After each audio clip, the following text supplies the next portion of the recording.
नमस्कार दोस्तों, ये कहानी है एडमंड नाम के ओल्ड एज आदमी की, जो अपना अकेलापन दूर करने के लिए यंग अनकॉन्शियस लड़कियों के साथ सोता है और इंटीमेट होता है। मूवी स्टार्ट होती है और हम देखते हैं एडमंड को। एडमंड एक बिजनेसमैन है, लेकिन कुछ साल पहले एक कार एक्सीडेंट में उसकी वाइफ और बेटी की मौत हो गई थी। इसलिए एडमंड अपने घर में बिल्कुल अकेला था। अगले सीन में हम देखते हैं एडमंड अपने दोस्त के घर जाता है। उसका दोस्त बड़ा खुश होता है। एडमंड की उदासी देखकर उसका दोस्त उसे बताता है कि यहाँ से कुछ दूर पर एक ओल्ड एज घर है, जहाँ पर यंग लड़कियों को अनकॉन्शियस करके ओल्ड एज आदमियों के साथ सुला दिया जाता है। तुम्हें एक बार वहाँ पर जाना चाहिए, शायद इससे तुम्हारा अकेलापन दूर हो सके। एडमंड रात को अपने ड्राइवर के साथ उस प्लेस पर चला जाता है। वहाँ पर उसकी मुलाकात एक ओल्ड एज लेडी से होती है।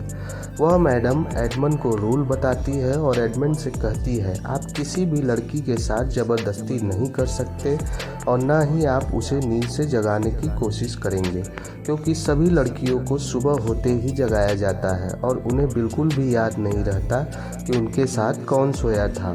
और आपको अपने रेपुटेशन की चिंता करने की कोई ज़रूरत नहीं है। मैडम एडमंड को उसका कमरा दिखाती है और कहती है, लड़की बहुत खूबसूरत है, साथ ही टेबल पर स्लीपिंग पिल भी रखी है। अगर आपको नींद ना आए तो आप उन्हें ले सकते हैं। इसके बाद एडमंड कमरे के अंदर जाता है, जहां पर वह देखता है कि एक लड़की कमरे के अंदर सो रही है, जो कि काफ़ी यंग और ब्यूटीफुल है। एडमंड उसकी तरफ अट्रैक्ट हो जाता है और उसे टच करने लगता है। एडमंड उसे नींद से जगाने की कोशिश करता है, लेकिन वह लड़की गहरी नींद में सो रही थी। 2 हफ्तों के बाद एडमंड फिर से मैडम को फ़ोन करता है और कहता है, क्या मैं आज रात फिर से आ सकता हूँ? मैडम एडमंड से कहती है, रात को 12 बजे के बाद ही आप यहाँ आ सकते हैं, क्योंकि लड़कियों को अनकॉन्शियस होने में थोड़ा समय लगता है। एडमंड रात होते ही मैडम के घर चला जाता है।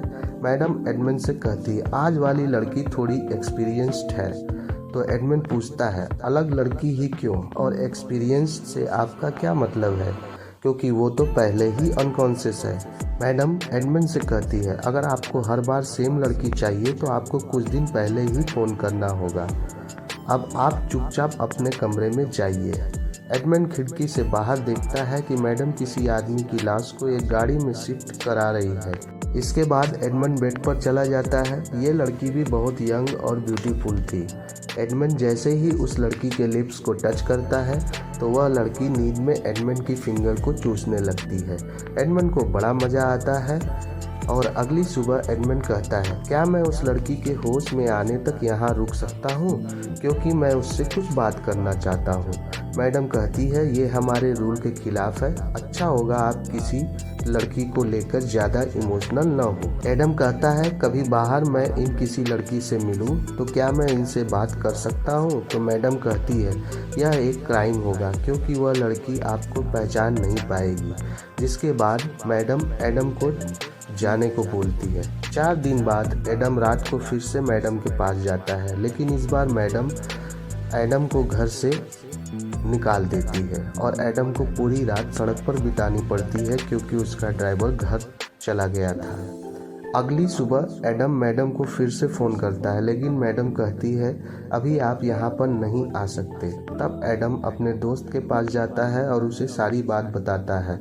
उसका दोस्त कहता है, तुम्हें उससे ज़्यादा सवाल नहीं पूछने चाहिए थे, और कहता है, मैं उनसे तुम्हारे बारे में बात जरूर करूंगा। 1 हफ्ते बाद मैडम मान जाती है और एडम को बताती है, आज रात वाली लड़की के साथ सोने में आपको प्रॉब्लम हो सकती है, क्योंकि वो एक नई लड़की है। मैडम से बात करते करते एडम मैडम की तरफ अट्रैक्ट हो जाता है, लेकिन मैडम एडम को उसके कमरे में भेज देती है। एडमंड उस लड़की को किस करता है और उसके साथ सो जाता है। अगली रात एडमंड फिर से मैडम के पास जाता है और उनसे कुछ क्वेश्चन पूछता है, लेकिन मैडम एडमंड को उसके कमरे के अंदर जाने को बोलती है। एडमंड अंदर जाकर उस लड़की के पास सो जाता है। नींद न आने पर एडमंड वहाँ पड़ी सी स्लीपिंग पिल खा लेता है। अगले दिन एडमंड अपने दोस्त से मिलता है और उसका दोस्त उसे बताता है कि कुछ दिन पहले ओल्ड एज में हार्ट अटैक आने से एक आदमी की मौत हो गई थी, इसलिए तुम भी अपना ख्याल रखा करो। दूसरे दिन एडमंड फिर से मैडम के पास जाता है और कहता है, मैं आपकी सच्चाई जानता हूँ कि कैसे आपने एक आदमी की लाश को ठिकाने लगवा दिया है, क्योंकि मैंने ये सब कुछ अपनी आंखों से देख लिया था। मैडम एडमंड से कहती है, इसमें मेरी कोई गलती नहीं थी, क्योंकि वह आदमी काफ़ी ओल्ड एज था और उसकी मौत हार्ट अटैक से हो गई। इसके बाद मैडम एडमंड को उसके कमरे में छोड़ देती है और कहती है, आज तुम 2 लड़कियों के साथ सोने वाले हो। एडमंड कमरे में जाता है और सोचने लगता है, जब वो 14 साल का था तो एक बार वो 2 लड़कियों के साथ इंटीमेट हुआ था। इसके बाद एडमंड कमरे में एक लड़की के साथ इंटीमेट होता है और हाई फीवर की वजह से उस लड़की की मौत हो जाती है। एडमंड मैडम को बुलाता है। मैडम एडमंड से कहती है, आप चिंता न करें, हम इस लड़की को कहीं और शिफ्ट कर देंगे, आप दूसरी लड़की के साथ सो सकते हैं। एडमंड मैडम पर गुस्सा होता है और मैडम लड़की की लाश को लेकर वहां से चली जाती है।